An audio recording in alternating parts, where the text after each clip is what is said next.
Hello, my friend. Today I will tell you another long-forgotten legend. Close your eyes and let the magic transport you to Middle-earth. Our journey begins.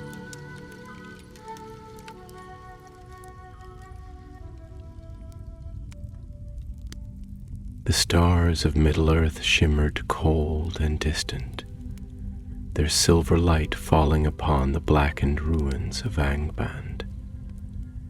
Here, in the heart of what had once been the throne of the first Dark Lord, silence reigned, a silence unnatural, a hush that did not belong to a world left to heal after war. But all was not as still as it seemed. Beneath the shattered peaks of Thangorodrim, beneath the ruined halls where once the iron crown of Morgoth had gleamed with stolen light, a presence lingered. A whisper, a shadow, a thing forgotten by time. Though the Valar had cast Morgoth beyond the walls of the world, though his body was torn from Arda and his spirit imprisoned in the void, he had not gone entirely. A fragment of his will, a sliver of his being remained bound to this place, woven into something both ancient and terrible, a ring, not of gold, nor of any craft of mortal hands, but of something older, something darker. It was a loop of shadow, of malice given shape, and it pulsed faintly with the last embers of Morgoth's rage. Though his master was gone, the ring had not been left without purpose. It waited, nestled in the roots of the world, its whisper a breath upon the stone, and far beyond the broken lands of the north, someone had heard it. The wind howled over the sinking remnants of Beleriand, the land now lost beneath the waves, and upon the shores of a place that would soon be no more, a lone figure stood, staring across the dark waters. His name was Maedhros, last son of Feanor, and in his weary hands he clutched a broken sword. He had long since lost the right to call himself a king, and he bore no crown upon his head. His garments, once woven with the pride of the Noldor, were worn thin by years of exile and war. His right hand, severed long ago in torment, was but an empty ghost at his side. His left still clenched his weapon, as though it might ward off the past itself. For Maedhros had lived too long in the shadow of his father's oath. Feanor, the greatest of the elves, had sworn a terrible vow, that he and his sons would reclaim the Silmarils, the jewels that held the light of the two trees of Valinor, no matter the cost. They had pursued them through fire, through war, through ruin, until only he remained.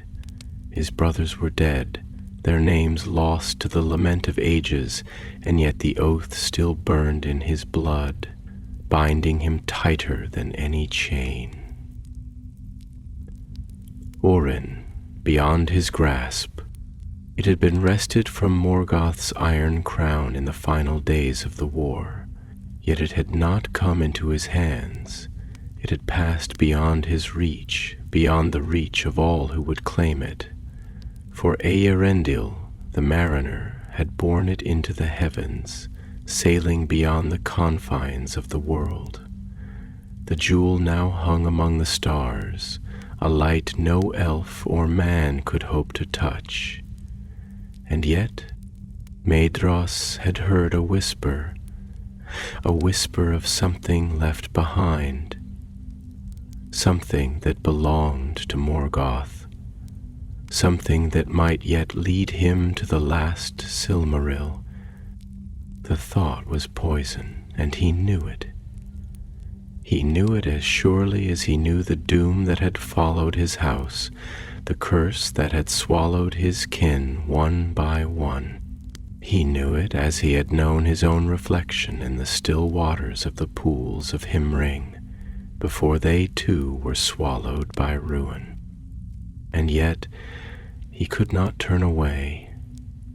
For if there was even the smallest hope, even the barest chance that he might fulfill the oath before the end, how could he refuse? The waves crashed upon the shore, and Maedhros closed his eyes. He was tired, beyond the weariness of mere flesh. He had seen too many battles, too much sorrow. The burden of the years pressed upon him like the weight of the mountains, and yet he turned, his mind made. He would seek the ruins of Angband. He would descend into the darkness once more, and if he found what he sought, if the whispers proved true, then perhaps he could finally be free. But even as he made his choice, far away in the eastern lands, another had already begun his own search. Sauron, once Morgoth's most trusted servant, had not perished in the breaking of Angband. He had fled, slipping from the sight of the Valar like a shadow that lingers even after the fire has died.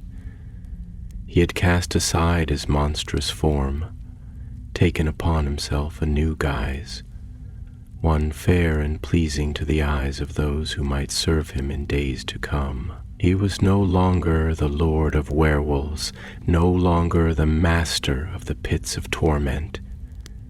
No, he was something new, something unseen, something that could slip into the world unnoticed. And he too had heard the whisper. He too had felt the pull of something left behind. Unlike Maedhros, Sauron did not seek freedom. He did not seek redemption, nor did he chase the last embers of a dying oath. He sought power. He sought what Morgoth had left undone. The Dark Lord had fallen, but his will had not been entirely destroyed. No, it had been scattered like embers upon the wind, and Sauron had spent long years gathering those embers, rekindling the fire that had once burned so brightly in the heart of Middle-earth. And if the whisper was true, if there was something left, something Morgoth had hidden, something that might grant dominion over the world once more, then he would claim it. For he was Sauron, and he had no master now. The road to Angband would be long and the ruins treacherous. The world had not yet fully buried its memory of the Dark Lord, and the scars of the War of Wrath remained upon the land. But both Maedhros and Sauron were undeterred. One sought to end an oath, one sought to begin an empire. And in the heart of the ruins, something ancient and waiting stirred. For the ring had known patience beyond reckoning. It had waited through the long years of silence. It had waited as the world changed, as mountains fell, as oceans rose. It had waited for hands to take it, for voices to speak its name. And now, at last, it would wait no longer. The winds that swept across the ruins of Beleriand were heavy with salt and sorrow, and the voice of the sea was ceaseless in its lament. The land which had once been a place of beauty, of forests gilded by the golden light of Laurelyn's memory, of rivers that had once sung to the stars, was now but a ghost of its former self. The waves lapped hungrily at the broken shores, clawing away at what little remained, swallowing the last stones of a kingdom long perished. The sky, painted in bruised hues of violet and ash, mirrored the turmoil within Maedros's heart, and as he stood there, gazing over the edge of the world, the past stretched out before him like a road that could never be walked again. The wind did not stir kindly around him.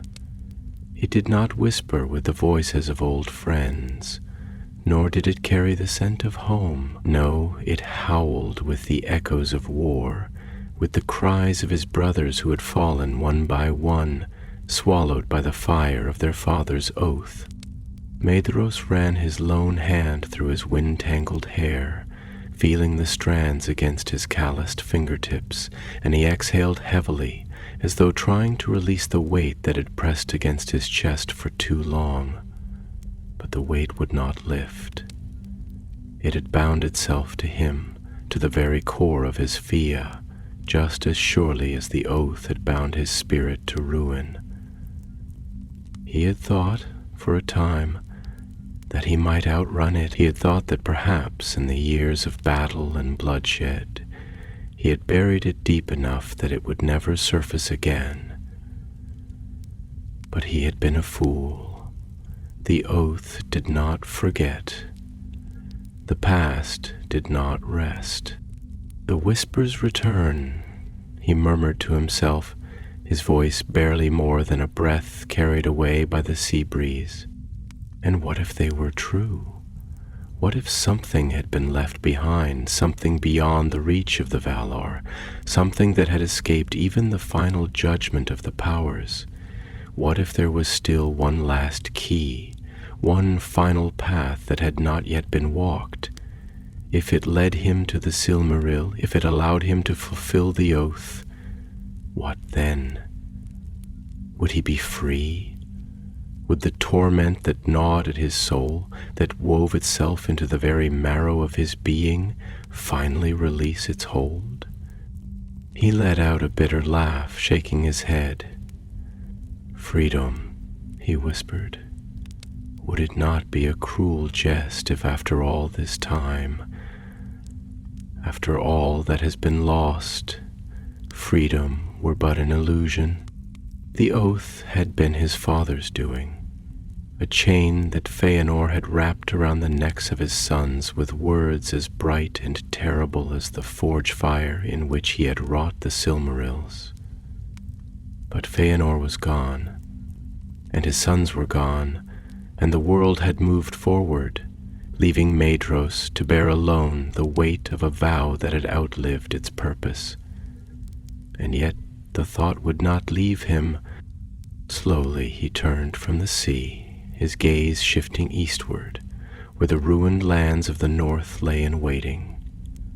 A dark place, now abandoned, where the scars of Morgoth's dominion still lingered in the very bones of the earth. The land there would not be kind to him. It would not welcome him with open arms, nor offer him the solace of rest. It would fight him as it had fought all who had dared tread its desolate paths. And yet he had made his choice. He would go.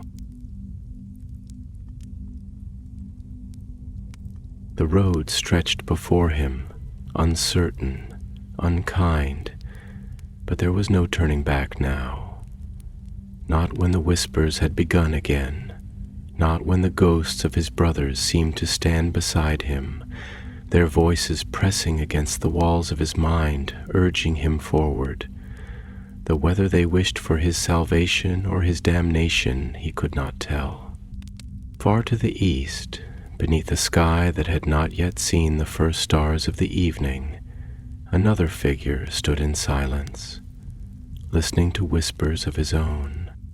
Sauron had shed the form he had worn in the wars of old, no longer the great and terrible master of wolves, no longer the black-clad lord of Angun's cruel forges. He had cast off the skin of battle and taken on a new guise, one of silvered grace, of fair speech and measured steps. In the reflection of the dark pools that dotted the ruin of the land, his image shone like something wrought by the hands of the Ainur, unmarred by the monstrous shapes he had worn before. But beauty was a mask, and behind his golden eyes lay something far older, far colder than the mere ambition of a lesser king. He had not forgotten his master. Even in defeat, even when the power of the Valar had broken Angband and torn the world apart, Sauron had not wavered in his devotion. Others had fled, others had surrendered, and others still had been taken in chains before the thrones of the powers, but Sauron had done neither. He had watched, he had waited. And now, as the whispers returned, as the air itself trembled with something unseen, he knew that the time had come. "There is something left," he murmured to the darkness. "Something you did not take, something you did not destroy." He had felt it like a ripple through the fabric of the world, a breath against the silence, a call that had been waiting to be answered. Morgoth had been cast into the void, his body sundered from the world, but his will, no, his will had not been so easily undone. The foundation of all that he was, the roots of his dominion had run too deep, and if something of that remained, hidden in the ashes of Angband, then it would be his to claim, for he had learned well the lessons of his master. Power was not only in the strength of arms, nor in the force of terror. It was in the unseen, in the whispers that could turn the tide of history before a blade was ever drawn. It was in the careful shaping of thought, the subtle art of dominion, and, if there was a piece of Morgoth left behind, then it was his by right. Not to serve, no, never again to serve, but to wield. The ring. He had read of such things in ages past, of the ways in which power could be bound not only to the flesh, not only to the stone, but to something greater, to an idea, to a will that would not be undone even in death. Morgoth's power had always been greater than his presence. His dominion had spread far beyond the reach of his hands. If a piece of that remained, if it could be claimed, if it could be shaped anew. Sauron smiled, a slow, thoughtful curve of his lips. It was time to return to the ruins of Angband. Time to seek out the last remnants of the first Dark Lord.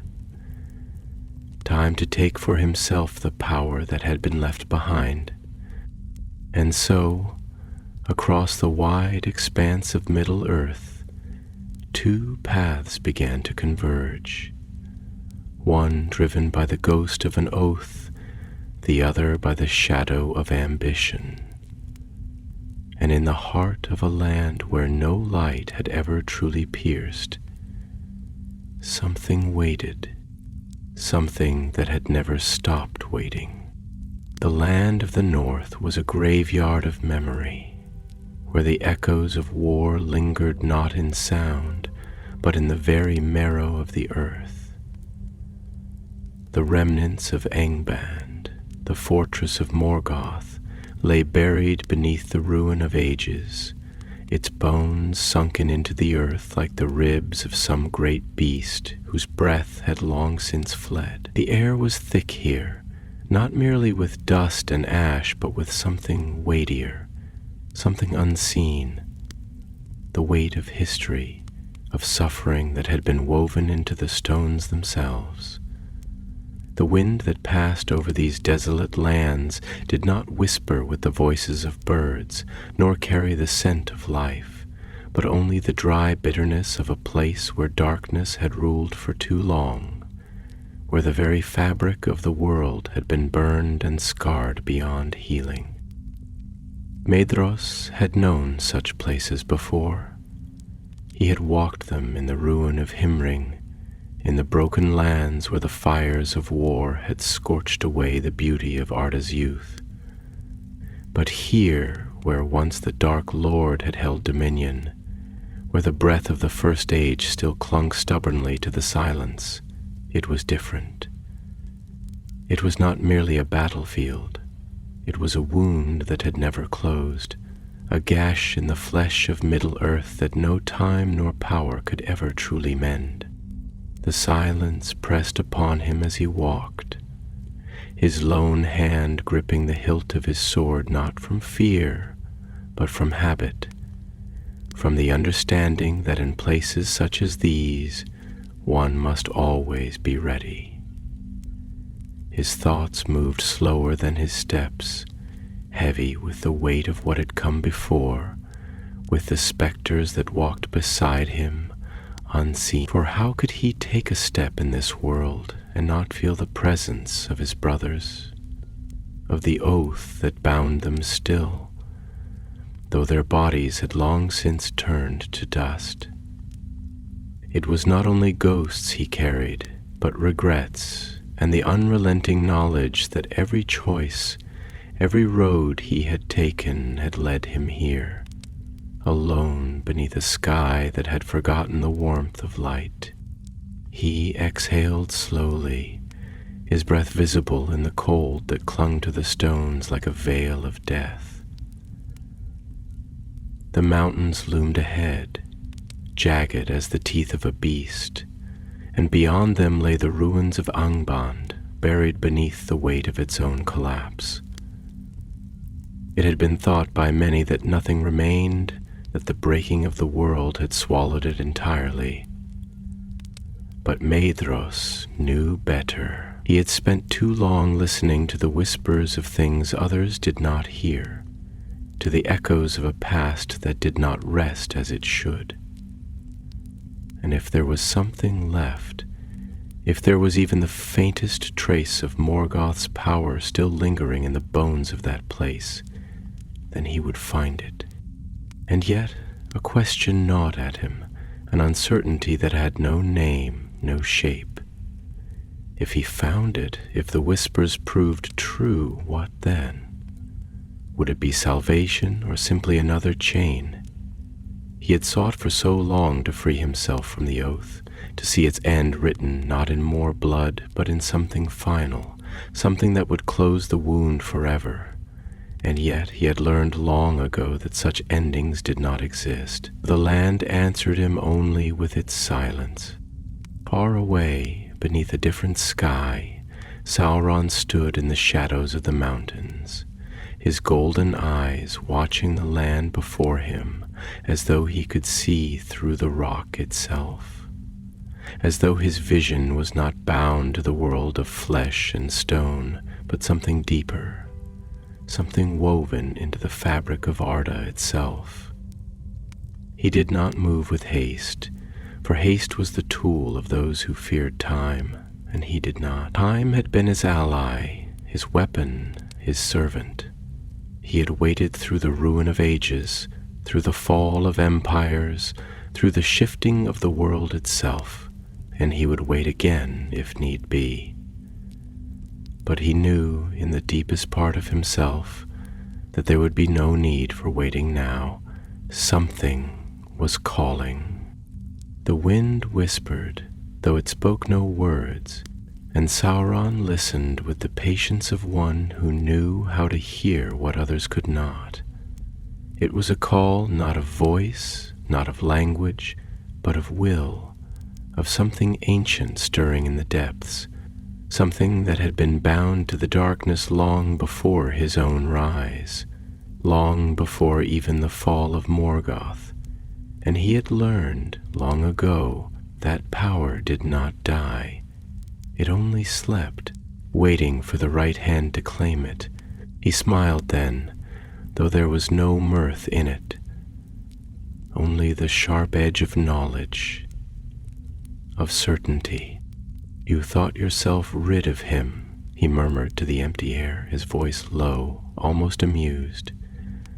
But even you, who cast him into the void, must know that a shadow so great cannot be so easily undone. The Valar, in their arrogance, had believed that they had unmade Morgoth, that they had stripped him from the world entirely. But Sauron, who had stood in his presence, who had seen the depths of his master's will, knew better. Morgoth had poured himself into the world, into the very matter of Arda, into every stone, every breath of wind, every tremor beneath the earth. The Valar had torn him from his throne, but they had not erased him. No, they had merely scattered him, left behind fragments that even now, even after all the ages of the world, had not been wholly silenced. And in the ruins of Angband, beneath the blackened stone, one such fragment remained. Sauron turned his gaze eastward, his thoughts stretching beyond sight, beyond distance, searching. He could feel it, faint but growing stronger, a pulse in the fabric of the world, a whisper that only those who had once walked in the shadow of the great enemy could truly hear. But he was not alone in hearing it. He frowned, the barest flicker of irritation crossing his otherwise composed face. There was another presence moving toward the ruins. Familiar. Ah, so you still walk this world, son of Feanor, Sauron murmured, his voice laced with something like curiosity, something almost resembling amusement. Have you not yet learned? Have you not yet understood? He had watched the sons of Feanor once, had studied them, measured their strengths and their weaknesses, their fire and their folly. And Maedhros had always been the most dangerous. Not for his strength alone, nor for his skill in battle, but for his mind, for the will that had not broken, even in torment, even in loss. But he was still bound by his oath. Sauron smiled again, slow, knowing. A chain was a chain, whether it was bound by iron or by words.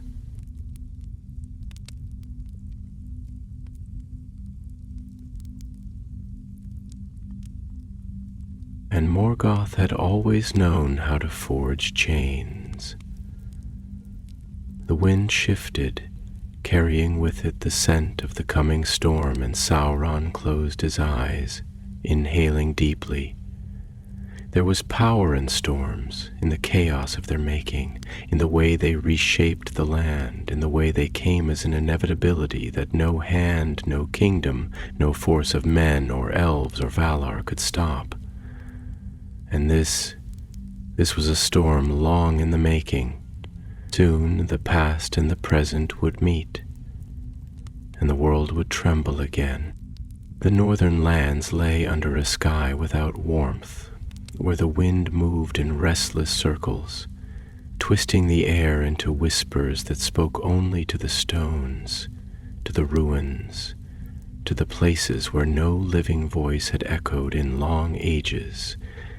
The ground here was a thing of scars, blackened by the wounds of a war that had shaped the fate of the world, a landscape carved by battle and fire, and yet, for all its silence, it was not truly dead. Beneath the ruin, beneath the crumbling bones of Angband, something endured, a presence that did not fade, a shadow that had been cast too deep into the fabric of Arda to be undone by time alone. Maedhros walked alone beneath the heavy sky, his steps slow but unbroken, each footfall pressing into the frozen ground like a weight that the world itself seemed unwilling to bear. The land stretched before him in barren expanse. Ridges of stone that had once formed the foundation of mountains long since collapsed into ruin, the bones of Morgoth's fortress buried beneath them. He could feel the presence of something beneath the surface, something old, something waiting. It was not a sound, not a scent, not even a sight, but a weight, a pressure in the air, as though the land itself had not yet released its last breath, as though the wounds of the first age had not truly healed, but had instead been sealed over, festering beneath the skin of the earth. His cloak was heavy upon his shoulders, the fabric stiff with frost, and his lone hand tightened around the hilt of his sword, though he knew that no blade, not even one forged in the great forges of the Noldor, would be of use against the kind of presence that lingered here. It was not a creature of flesh that awaited him, not a foe that could be slain by steel or fire. No, it was something more insidious, more dangerous. It was a whisper, a thought, a promise. It was the remnants of a will that had not entirely passed from the world. He knew the voice of the Dark Lord. He had heard it before, in the halls of torment where his spirit had nearly been broken, where his body had been hung in suffering, where his will had been tested and his soul had not wavered. But there had been something else beneath Morgoth's voice, something deeper, something that had not come from the master of Angband himself, but from the thing that had created him, a darkness older than even the Valar, a hunger that had given birth to destruction, a force that did not fade with time. Was that what he felt now? His breath was slow and measured, each exhale curling into the cold like a wraith that refused to dissipate. He had spent centuries in pursuit of a single purpose, the oath, a chain that bound him beyond death, a weight upon his spirit that had never lessened, no matter how many battles he had fought, no matter how many of his kin had fallen beneath the burden of their father's words. And now, as he stood upon the threshold of a darkness that should have been buried, he felt the whisper of that chain tighten, as though the world itself were drawing him forward, as though the path had been laid before him, not by his own choice, but by the inexorable pull of fate itself. He laughed then, though the sound was bitter, without mirth, a dry breath of something that had once been the echo of joy, long since withered into something else. "Tell me," he murmured, speaking to the silence, to the cold, to the unseen presence that he knew lingered beneath the stone. "Tell me, Morgoth Boglir, what remains of you in this world? What has survived your ruin? Does your will still fester in the bones of the land? Does your shadow yet reach beyond the walls of the void?" There was no answer, and yet he felt it still, the weight of something unseen pressing against the edges of his mind, a whisper that did not form words, only sensation. It was not Morgoth that answered him, for Morgoth was gone, cast into the blackness beyond the stars. But something had remained. Something had not let go. Far from the ruins of Angband, upon the darkened slopes where the mountains rose like jagged teeth against the sky, Sauron stood unmoving, his golden eyes half-lidded, his expression one of thought, of calculation.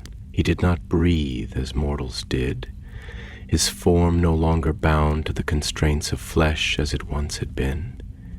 He had taken upon himself a shape of beauty, of silvered grace, But beneath it, his nature had not changed. He was still what he had always been, will and purpose, forged into form.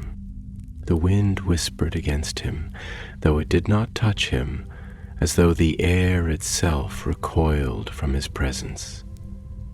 He stood with the patience of one who had outlived empires, one who had seen the rise and fall of kings, the breaking of worlds. He had waited through the ruin of ages, and he could wait longer still if need be. But now he felt the shifting of something long buried, something that had remained unseen, untouched for too many years. He had known that something had been left behind. He had known that Morgoth had not truly been erased, no matter how the Valar had wished to believe it. Power did not vanish.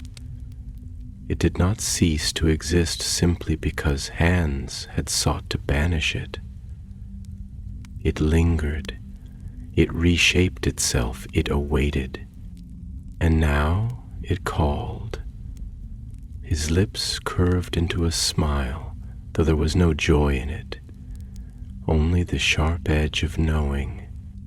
"You thought yourself master of the world," he murmured, his voice soft, barely more than breath, as though he spoke to the very essence of his long-vanished master. "But you did not understand what you truly were. You thought to rule through fear, through force, through dominion over flesh and stone. But power is not in the breaking of kingdoms, nor in the forging of thrones. It is in the shaping of the mind, in the bending of thought, in the quiet whisper that turns the will of others without their knowing. You did not see it, but I did." His fingers brushed lightly over the hilt of the dagger at his side, though he did not draw it. It was not a weapon he needed. It was merely a reminder. "You thought your war was won with armies," he continued, his voice a whisper upon the wind. "But the greatest victories are won in silence, where no blood is spilled, where no blade is drawn. You build fortresses of iron, but I—" He paused, his golden eyes narrowing slightly, as though he saw something beyond sight. "I shall build fortresses of thought, of will, of obedience." He exhaled slowly, turning his gaze toward the distant horizon, toward the place where Angband had once stood, where something still lingered beneath the ruin.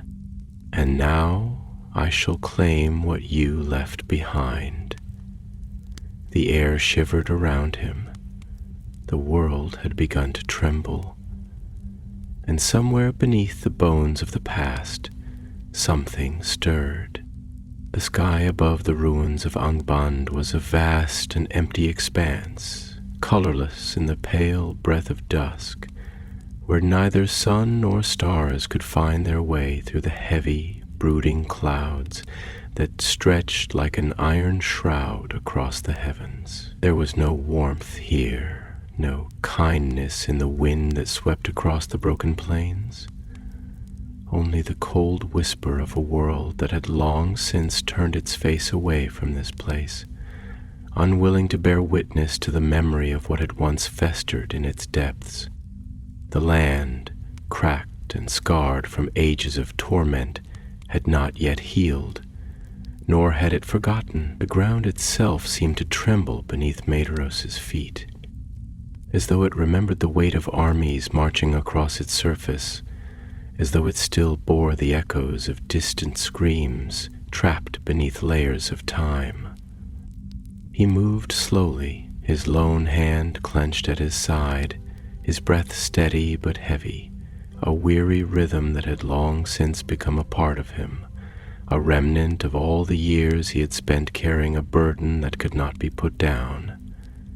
He had walked too far, seen too much, endured too many lifetimes of sorrow to let his body falter now, but the weight of what lay ahead pressed against his spirit as surely as the wind pressed against his flesh. He had thought himself numb to fear, to doubt, to the hesitations that once plagued him in his youth. But here, in this desolate place, where even the stones seemed to whisper of things that should not be disturbed, he felt something close to it. Not fear, not quite, but something deeper, something colder. He knew this feeling well. It was the sensation of standing upon the threshold of a choice that could not be undone, and the land itself seemed to know it too.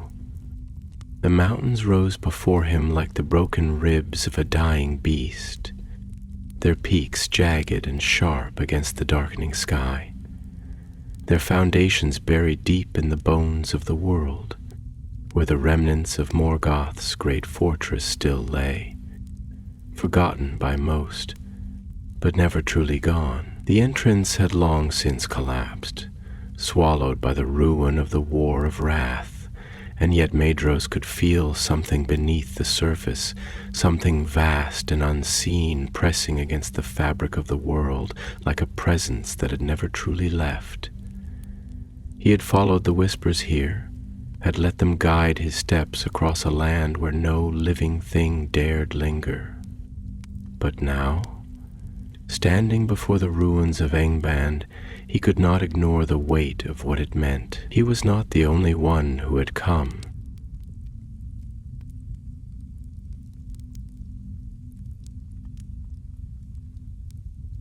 Somewhere, far away yet drawing closer, he could feel another presence moving toward the same destination, a shadow upon the edge of his thoughts, a mind that had once bent itself to the will of the same master who had cast this place into darkness. Sauron, he exhaled slowly, tilting his head upward as he gazed into the deepening gloom, his thoughts unraveling like a thread stretched too thin. Morgoth is gone, he murmured, speaking not to himself nor to the silence, but to the thing that lingered beneath the stone. The world has moved on without him. The Valar cast him from Arda. The land was broken, the wars have ended. His dominion is no more. He paused, letting his words settle in the empty air before he spoke again, his voice quieter now, more uncertain. And yet it remains. It lingers. It does not die. Why? The wind answered only with silence. He closed his eyes, breathing deeply, feeling the weight of the oath coil around him like a serpent that had never truly loosened its grip. He had followed this path in search of an end, in search of something that might bring him freedom. But had he only found another chain? What was it that called to him from beneath the ruin? A promise? A curse? A voice stirred in the back of his mind, quiet but persistent, the voice of his father, of Feanor, burning with the fire of conviction that had never once faltered, never once broken, even in death. You are bound to it, the voice whispered. You cannot escape it. The Silmarils are your purpose, your fate. If you turn from this path, you turn from the only thing that has ever given meaning to your suffering. He opened his eyes again, staring at the darkness ahead. And if the suffering was for nothing, he whispered back. The silence that followed was deafening. Sauron stood upon the ridge of the distant hills, his gaze fixed upon the same broken mountains.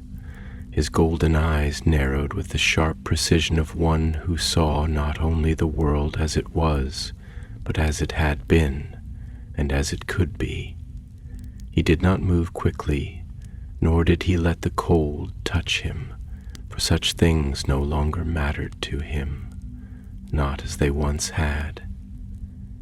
He had learned long ago that to be bound by the needs of the body was to be weak, to be vulnerable to the passage of time. He had shed such limitations, had crafted himself into something greater, something that did not age, did not falter, did not break beneath the weight of suffering. But here, in this place, even he felt the presence of something older than himself, something vast and buried deep, woven into the very foundation of the world itself. "You cannot erase what was made in the beginning," he murmured to the wind, his voice low, thoughtful, almost amused. "You may cast it down, may scatter it, may break it apart until only fragments remain, but the fragments endure, and given time, they will take shape again." He lifted his hand, watching the way the air itself seemed to shudder around him, as though the very fabric of the world hesitated beneath his touch. "I have waited long enough." The past was not gone. It had only been hidden, buried beneath stone and silence, waiting for the right hand to uncover it. The Valar had been arrogant to believe they could erase the will of Morgoth with force alone. Power did not work so simply. It did not cease to exist merely because it was denied. No, it endured, it adapted, it learned, and so had he.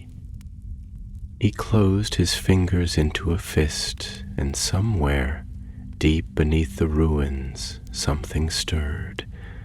A pulse, a whisper, a breath. Sauron smiled.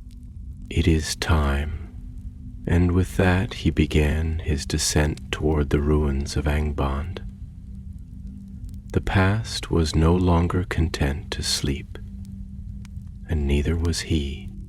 The air around the ruins of Angband was thick with silence, but it was not the silence of peace nor of rest. It was a silence weighted by the remnants of things long buried, by echoes that had not faded, by shadows that had never fully fled. It was the kind of silence that did not simply fill the empty spaces of a forgotten place, but which clung to it, as if the very bones of the land still bore the weight of what had once transpired here. The sky above was vast and empty, neither day nor night fully claiming it, as if even the heavens hesitated to cast their gaze upon this forsaken place. The stars, distant and cold, remained veiled behind the heavy, shifting clouds, their light no longer reaching these lands where darkness had once ruled, and perhaps, in some quiet way, still did. Maedhros stood before the crumbled remains of what had once been the greatest stronghold of the first Dark Lord. His lone hand curled into a fist at his side, his breath slow, steady, though his spirit roiled within him like the tides beneath a storm. He had always known that his path would lead him here, though he had not spoken of it, not even to himself. The oath had never forgotten, nor forgiven. It had never allowed him rest, had never loosened its grip upon his soul, not even in the long years when he had tried to silence its voice. But now, at last, he was here. And yet the weight of the moment pressed against him, heavier than even he had anticipated. There was something here, something beyond ruin, beyond memory, something that had not been swept away by time, nor buried beneath the broken stones of Morgoth's fallen kingdom. It was not simply the whisper of a past that refused to be forgotten. It was something more, something alive. For a long while he did not move, did not speak, only listened, his senses stretching outward, his thoughts unraveling, seeking. The wind carried no words, but it was not empty. There was something beneath it, beneath the stillness, beneath the bones of this place, a presence that did not sleep, though it had been waiting for an age, and it was waiting for him. The thought should have unsettled him. It should have drawn a shadow of unease across his heart, should have stirred within him the warning that had been burned into his spirit in the long years of war and loss. But instead, there was only a quiet certainty, a knowing that had no explanation, only inevitability. Whatever was buried here, whatever had been left behind, it had been calling to him long before he had set foot upon this path.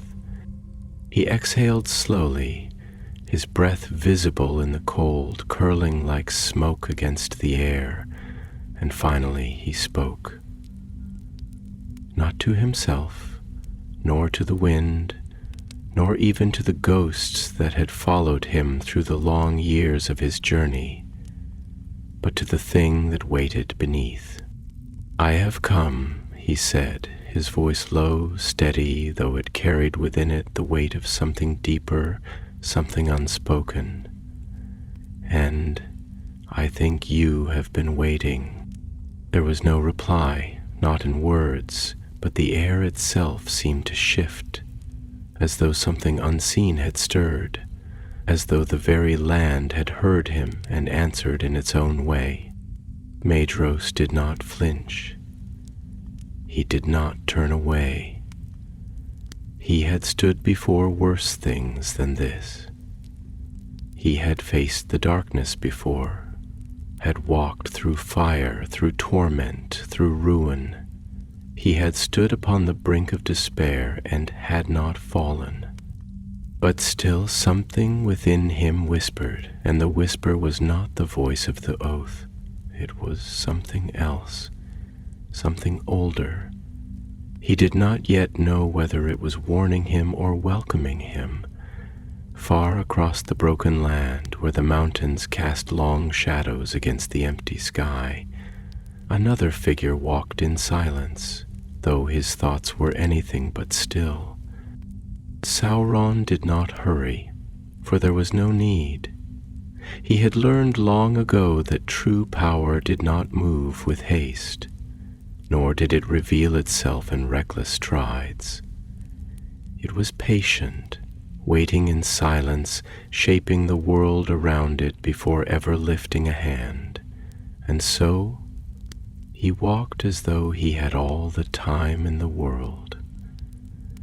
For in his mind, he did. He had known this place once, had walked these paths, had stood within the great halls of Angband when its master still sat upon his throne of iron. He had seen the forging of its power, had watched as Morgoth's will was woven into the very foundation of the fortress, into the stone, into the air, into the breath of every creature that had ever served him. And though the stronghold had fallen, though the walls had crumbled and the great halls had been swallowed by ruin, he knew better than most that such things were not so easily undone. Morgoth had not been erased. He had been removed. And what is removed is not always destroyed. The Valar, in their arrogance, had believed that they had purged the world of his presence, had cast him beyond the walls of the world, beyond time itself. But power did not vanish simply because it was cast into the dark. No, it remained, in pieces, in fragments, waiting for a hand that knew how to reclaim it. Sauron had always known how to reclaim power, and now he would claim this. The wind stirred around him, but he did not shiver. The cold did not touch him, nor did the weight of the land press upon him as it might have upon others. He was not bound to the world in the way that mortals were. He was a thing of will, of purpose, and where he walked, the land did not simply bear witness, it obeyed. He could feel it now, beneath the ruin, beneath the dust of ages, beneath the broken bones of Angban's foundation. It was not a voice, not yet, but it would be. It was not a shape, not yet, but it would take one. It was waiting, and he was ready. His golden eyes gleamed as he looked out across the broken land, as he felt the pull of something deeper, something older than even Morgoth's own dominion. This was not merely a remnant of his master's will. This was something greater, and soon it would be his. The land lay between them, vast and broken, but the two who sought it were drawing closer.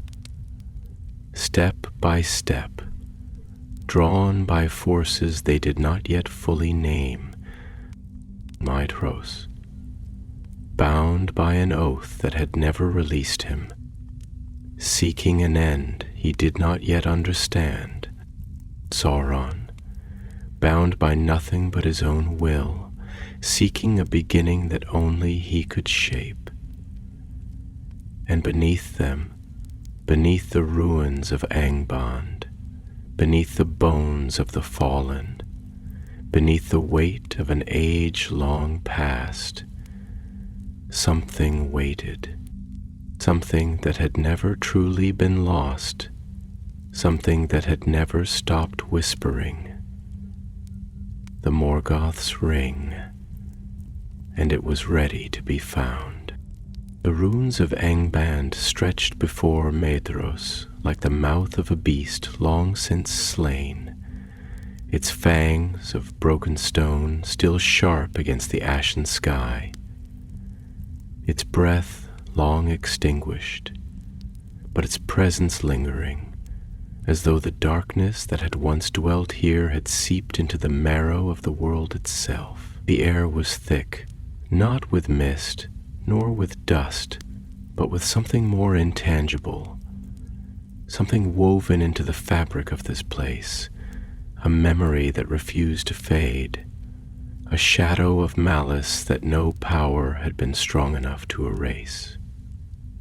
The ground beneath his feet was uneven, scattered with the remains of ancient walls and shattered towers, the bones of a stronghold that had once been the very heart of evil in the world. The weight of ages pressed upon these stones, and though the battle had ended long ago, the silence here did not feel like peace. It felt like waiting. The wind that stirred through the desolation was thin and cold, carrying no scent of life, no whisper of growth, only the hollow breath of a place abandoned by the living but never truly empty. The sky above, a vast expanse of shifting gray, seemed to mirror the thoughts that swirled within him. Thoughts that had no true shape, only the heavy certainty of something inevitable drawing near. He had walked too long with ghosts, had carried the weight of the past upon his shoulders until it had become indistinguishable from himself. And yet, as he stood now upon the threshold of this broken citadel, he felt something stir within him that was neither the oath nor the burden of his long years of sorrow.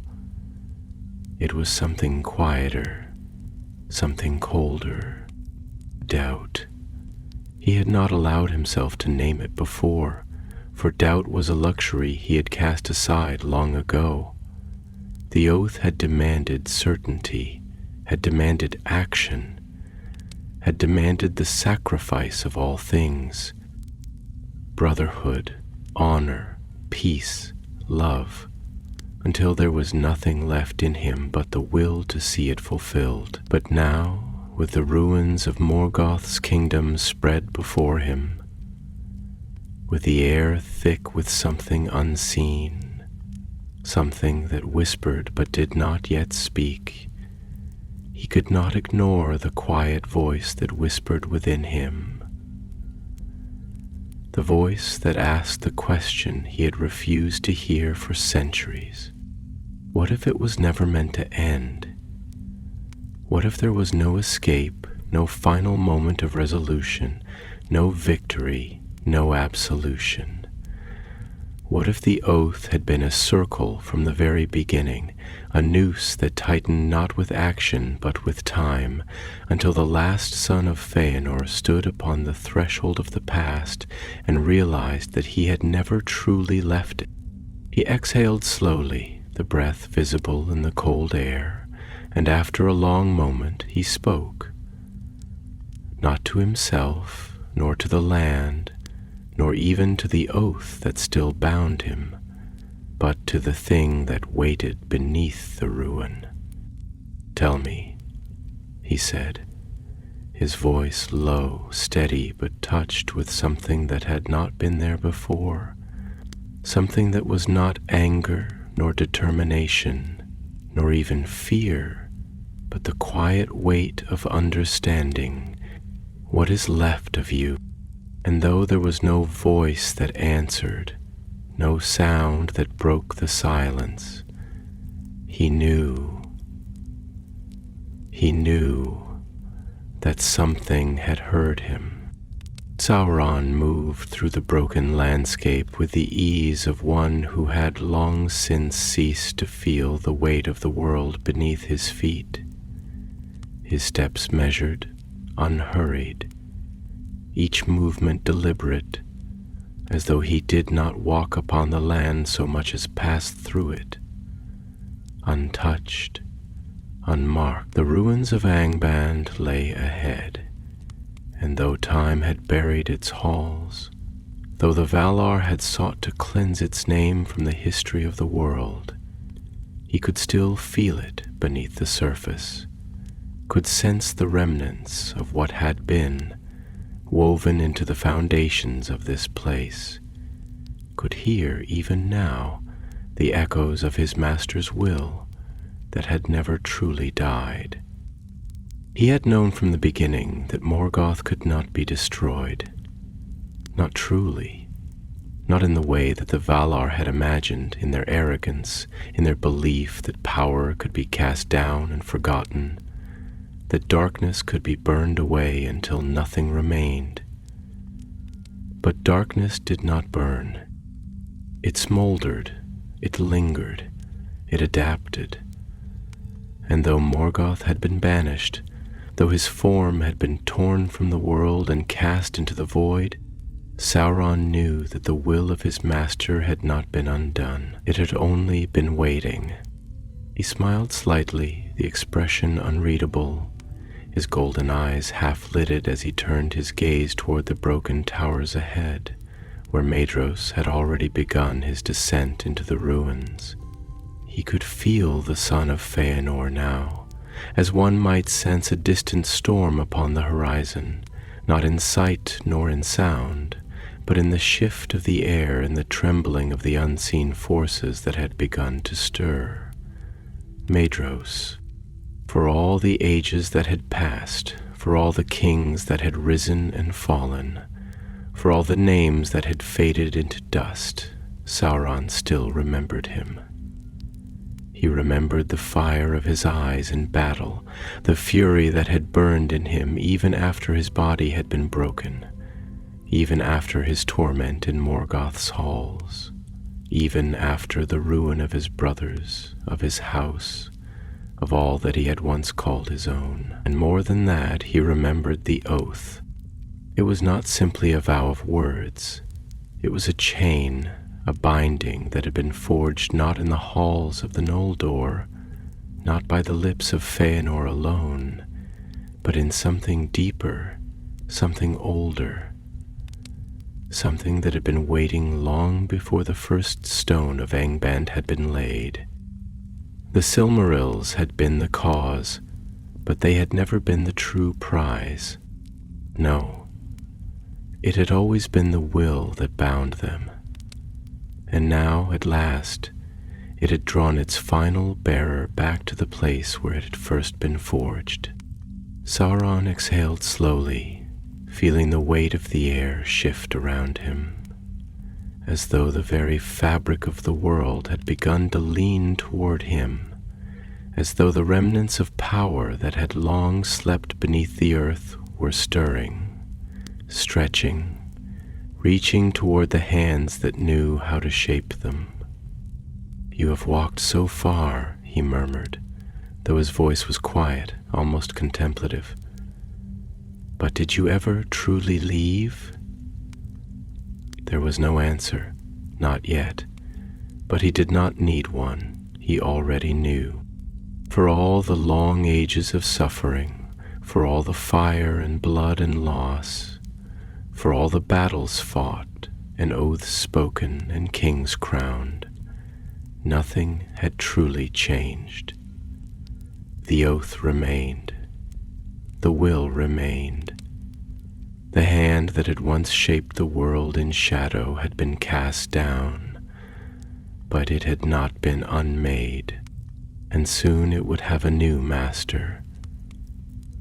He turned toward the ruins, and without another word he stepped forward. The past was no longer a thing of memory. It was awake, it was watching, and it was waiting to be claimed. The ruins of Angband loomed ahead, no longer merely a place but a wound in the flesh of the world, a gaping scar upon the land where the echoes of Morgoth's dominion still whispered through the broken halls and shattered corridors, a place where silence was not the absence of sound, but a presence unto itself, heavy, suffocating.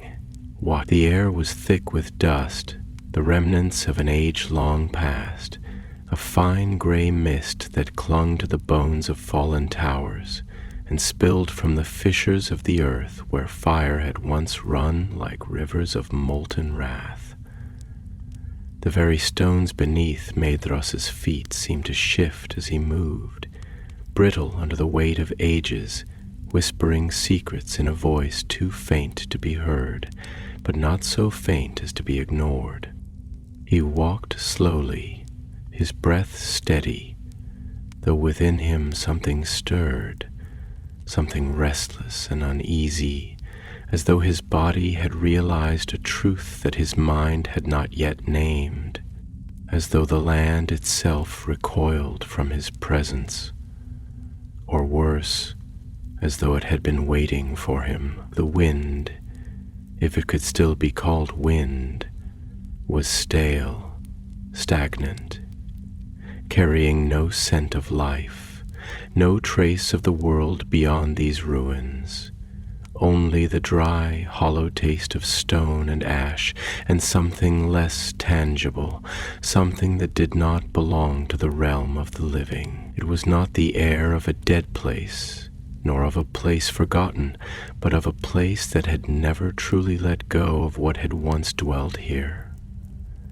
A place where the past was not merely memory, but something woven into the very marrow of the world, something that watched and listened and waited. He had thought himself prepared. He had walked too long in darkness to be shaken by mere shadows, had stood upon battlefields drenched in the blood of his kin, had held his own body together with nothing but will and the fire of his oath when all else had been torn from him.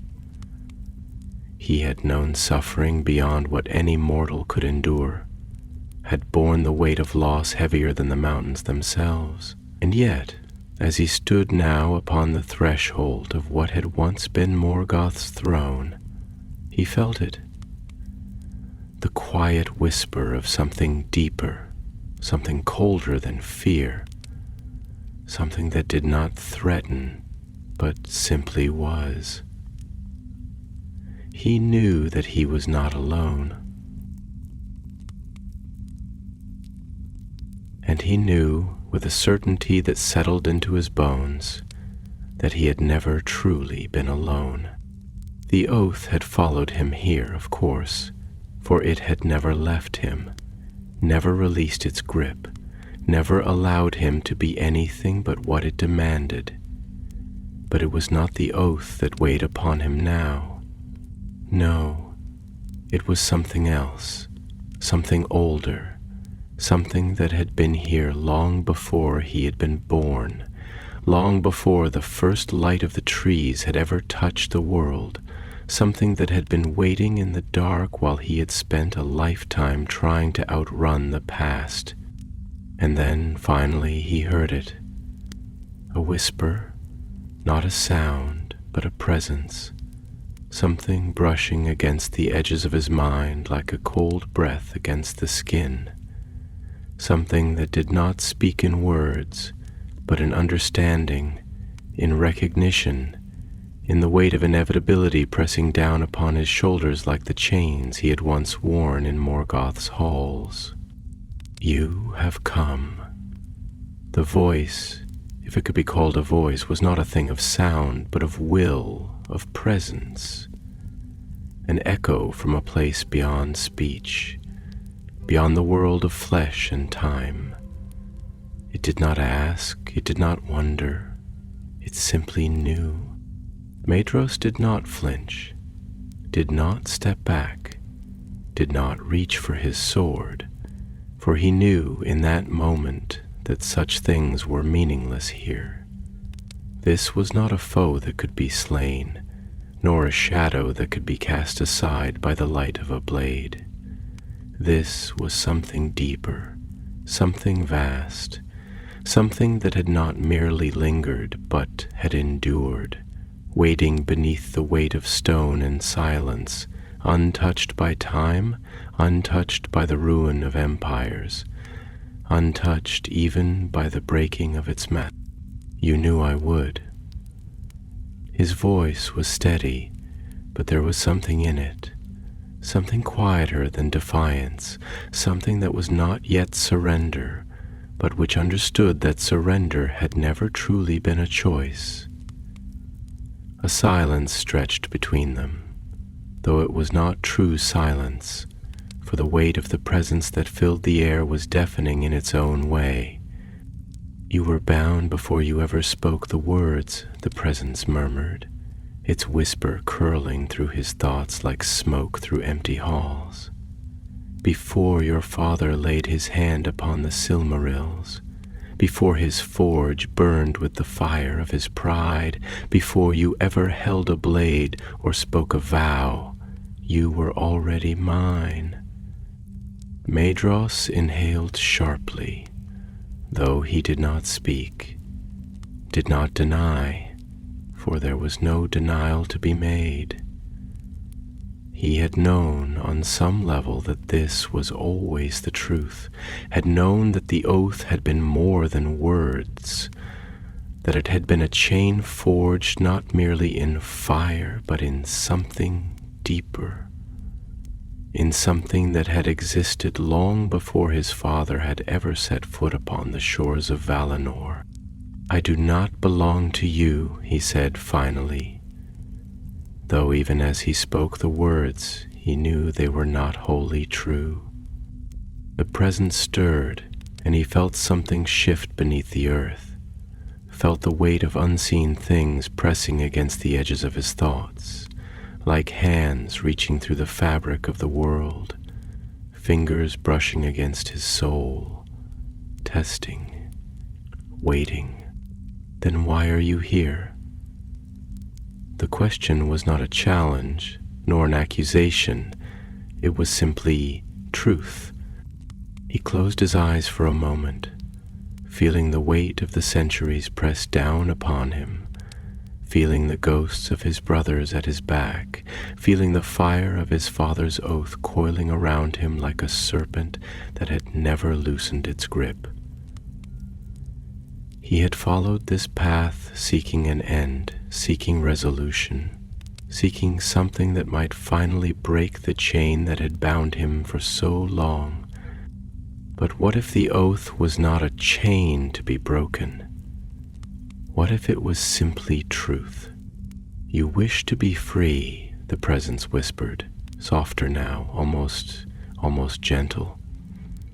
"But you were never meant to be. You were bound before your birth, before your first breath. You have carried the weight of your father's will, but it was never truly his. It has always been mine." Maedhros opened his eyes, and for the first time he felt it. Not fear, not anger, but understanding. The oath had never been his father's alone. It had never been merely the will of Fëanor, nor the fire of a broken house, nor the madness of 7 doomed sons. It had been something older, something that had used them, something that had whispered to Fëanor in the forge, something that had guided his hand when he had spoken those words, something that had waited for this moment, for the last of them to return to the place where it had all begun. He had thought he had been seeking an end, but there was no end, only the ring, the Morgoth's ring, and it had been waiting for him. The air within the ruins of Angband was thick, not merely with the weight of dust, nor with the scent of stone left to crumble beneath the weight of the ages, but with something else, something more insidious, something that did not exist within the realm of the seen or the spoken, but which had made its home within the fabric of the world itself. It was not merely darkness, for darkness could be chased away, could be sundered by light, could be named and known, and therefore resisted. This was something else entirely. It was the breath of a will that had never truly been unmade, the shadow of a presence that had not been extinguished, but had instead been stretched thin, woven into the marrow of the earth itself, waiting. And now it had begun to awaken. Maedhros stood at the edge of the chasm where once the great forges of Morgoth had burned with fire unquenched, where metal had been shaped into weapons of war, where legions had been raised from pits of shadow and sent forth to cover the lands of the living in ruin. Now there was nothing but silence. But it was not the silence of a place abandoned, nor of a place forgotten. It was the silence of something that had never truly left, something that had merely grown patient. He could feel it pressing against him, pressing against the edges of his thoughts, the whisper of a thing that did not speak with voice, but which was heard all the same. The oath was a presence in him. It always had been, a weight upon his soul that had never lifted. But this was something beyond the oath, something deeper, something older. "You understand now," the voice whispered, though it was not a voice, not truly. It was a knowing, a weight pressing into his mind like a hand upon his shoulder, an inevitability that had been waiting for him since the moment the words had been spoken in his father's hall. Maedhros did not answer immediately, did not move, did not flinch, only let his breath settle within him, slow, measured, steady, though inside, something within him trembled. Not with fear, not with hesitation, but with the knowledge of something vast, something that had always been there, just beyond the edges of sight, waiting for the moment when he would be ready to see it. "It was never just an oath," he murmured at last, his voice quiet though it did not falter. There was never simply the will of one father, the fire of one house, the pride of one people. We believed it was our own, that we had spoken it, that we had chosen it. He exhaled slowly, his breath curling in the stagnant air like smoke from an ember long since burned to ash. But we were wrong. It was never ours. The silence deepened, though it was not emptiness. It was waiting, listening, pressing. You were bound before you ever knew the words, the presence whispered, curling around his thoughts, not in threat nor in malice, but in something colder, something more absolute.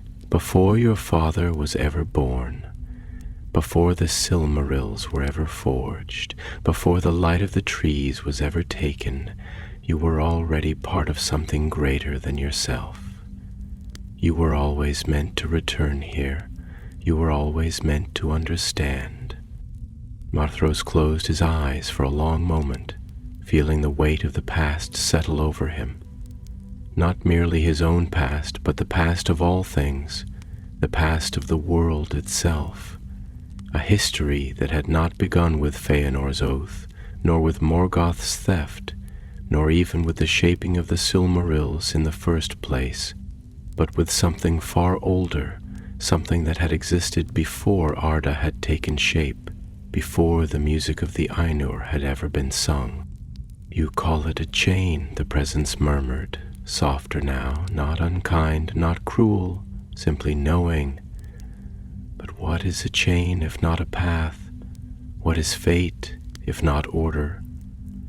You sought meaning in the fire of your oath, but meaning was already given to you long before your words were ever spoken.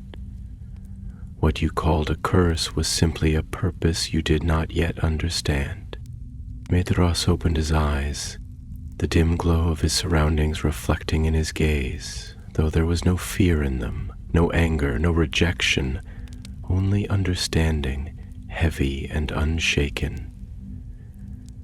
Then tell me, he said, his voice quieter now, though every word was weighted with something deeper than certainty, something beyond defiance. If it was always meant to be, if we were always bound to this, if there was never any other path, what now? The presence did not answer immediately, and for a moment the silence stretched long and heavy, as though it were considering, as though it were waiting to see if he would ask again. And then, slowly, something began to stir beneath the stone. Not in sight, not in sound, but in something deeper, something beneath thought itself, beneath time itself. The earth did not shake, the air did not change, and yet Medros knew, he knew, that something had awoken, something that had waited for this moment, for this question, for this return, and somewhere not far away, another had felt it too.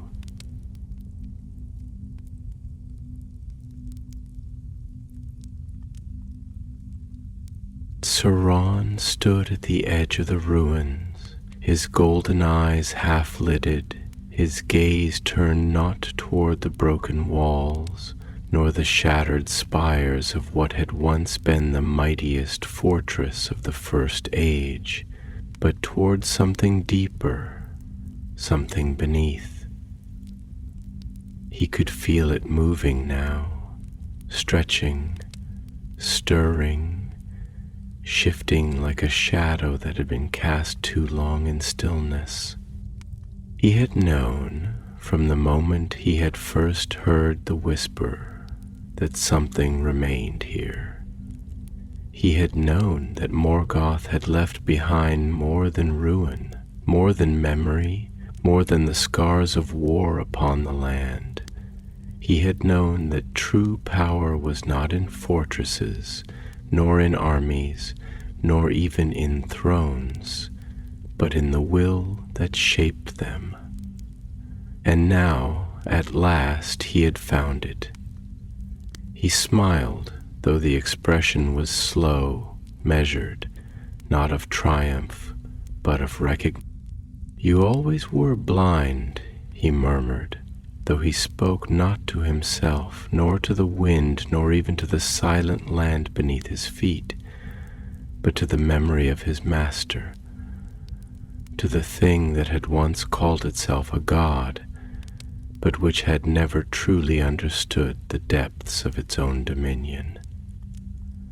"You sought to rule with iron and fire, with war and ruin, with chains forged of pain and suffering.